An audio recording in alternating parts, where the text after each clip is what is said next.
सेक्टरमा भन्ने यही सेक्टरमा भन्ने त छैन तर अब समाजमा जे कुरा अहिले चाहिएको छ नि अहिले नेपालमा जे कुरा बेसी बिग छ त्यो कुरा चाहिँ मैले प्लान गरिरहेको छु मालदाईको त चक्लेटको बिजनेस एकदम पस्याउँछ होला चक्लेट है के छ नै अनि चक्लेट पनि हुनसक्छ चक्लेट झन् कति जे कुरा मान्छेले अलिकति हेपिएको हुन्छ नि चल्ला र ब्रान्ड एम्बेसडर हुनु भने चक्लेटको त त्यो भइरहेको छ मैले विगत 3 वर्षदेखि मेला मौसममा चक्लेट गेम खेलाएर काली भैँसीको छँदैछ दही बाँडिन्छ मैले पनि केही न केहीको बिजनेस चाहिँ गर्नेछु चक्लेटको हुनसक्ला हुनसक्ला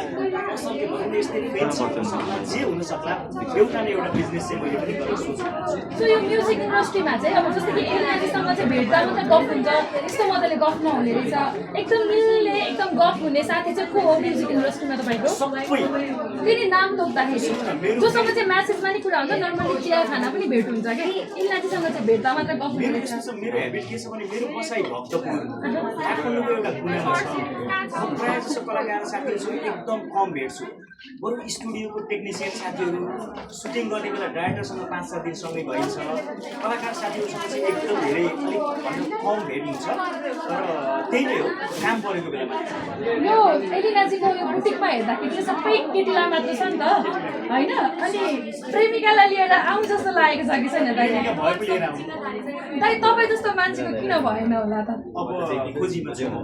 कस्तो व्यक्तिले मालदाईको मन जित्न सक्ला राम्री रमणी मालदाईको कुरा बुझ्ने कलाकार हुँ कहिले कसो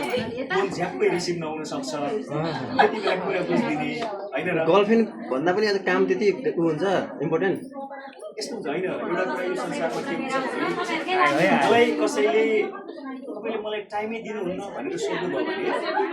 तपाईँले मलाई चिनेको पहिला कलाकार भएर चिनेको होइन र भनेर म सोध्छु कामको ठाउँमा काम इम्पोर्टेन्ट छ गर्लफ्रेन्डको ठाउँमा गर्लफ्रेन्ड इम्पोर्टेन्ट छ बुवा मम्मीको ठाउँमा बुवा मम्मी सानो इम्पोर्टेन्ट छैन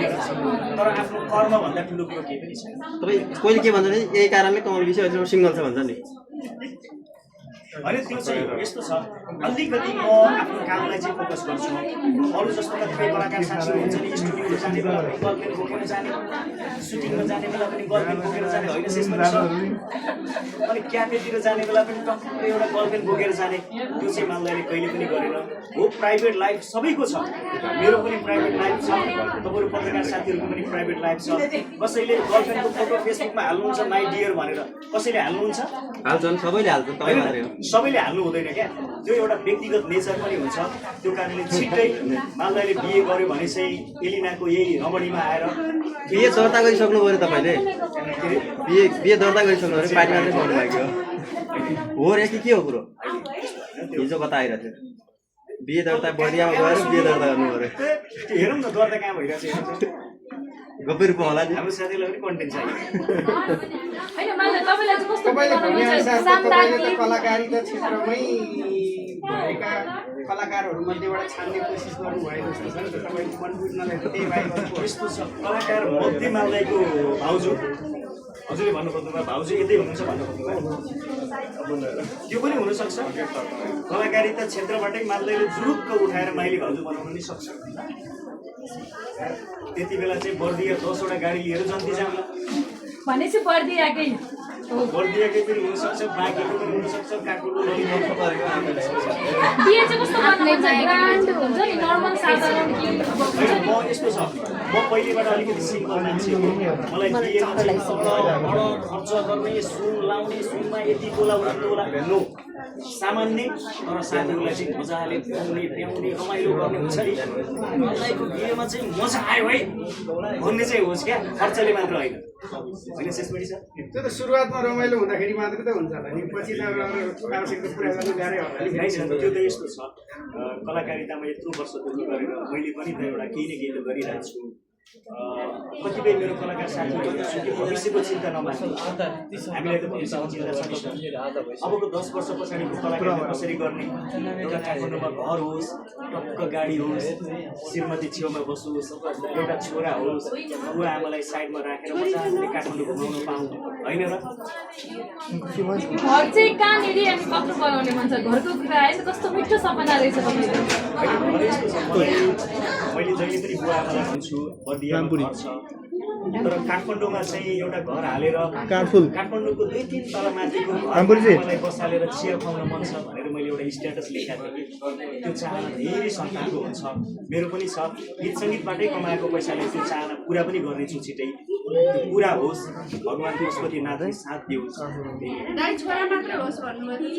छोरी छोरी पनि होस् छोरा र छोरी मलाई त सबभन्दा मनपर्ने छोरी मैले भने नि यस्तो छ छोरा भन्ने झ्यापमा छोरा भएको हिसाबले छोरा शब्द आयो भने म दिदी बहिनी नभएको मान्छे मलाई छोरी मनपर्छ मैले बिहे गरेँ भने मेरो पहिलो सन्तान छोरी भइदियोस् कसम घरको रेखदेख पनि हुन्छ छोरी भएको होइन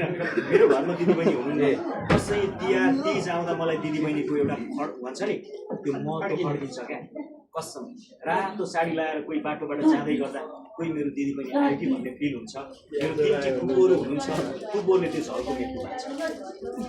स्टेजमा कहाँबाट आउँछ त्यत्रो एनर्जी बर्दियाको चामल खाइन्छ कुन चाहिँ चामल बासमती चामल के छ अरू तपाईँ कलाकारितामा यति धेरै सक्नु भएको छ यही क्षेत्रलाई रोज्न किन चाहना गर्न सक्नु भएन अहिले यहाँ रोबोट देखिने बित्तिकै मैले पनि साइड बिजनेस गर्छु यस्तो छ एउटा कुरा कस्तो छ भने कलाकार भएरै आज माललाई तपाईँहरू यति धेरै क्यामेरामा आउनु भएको छ मैले कलाकारिता मेरो मेन पेसा भनेको मैले कलाकारिता रोजेँ र आज तपाईँहरूले बाघ भनिदिनुहुन्छ कसैले माललाई भनिदिनुहुन्छ कसैले कता कता होइन यो सबै कुराहरू मैले पाएको कलाकारिताबाट हो र कलाकारिता सँगसँगै विश्वका धेरै आर्टिस्टहरूको म स्टोरी हेर्छु शाहरुख खानको पनि छुट्टै बिजनेस छ कपिल शर्माको पनि छुट्टै बिजनेस क्यानाडामा क्याफे छ भनेर हेरिन्छ सलमान खानको आफ्नै बिजनेस छ हामी कलाकारिता सँगसँगै एउटा बिजनेस जसको पनि चाहिँदो रहेछ कि आर्थिक हिसाबमा सफल हुनको लागि सधैँ सक्षम भइरहनुको लागि त्यो भएर बिजनेस छिटै मालदाले गर्ने सोच बनाएको छु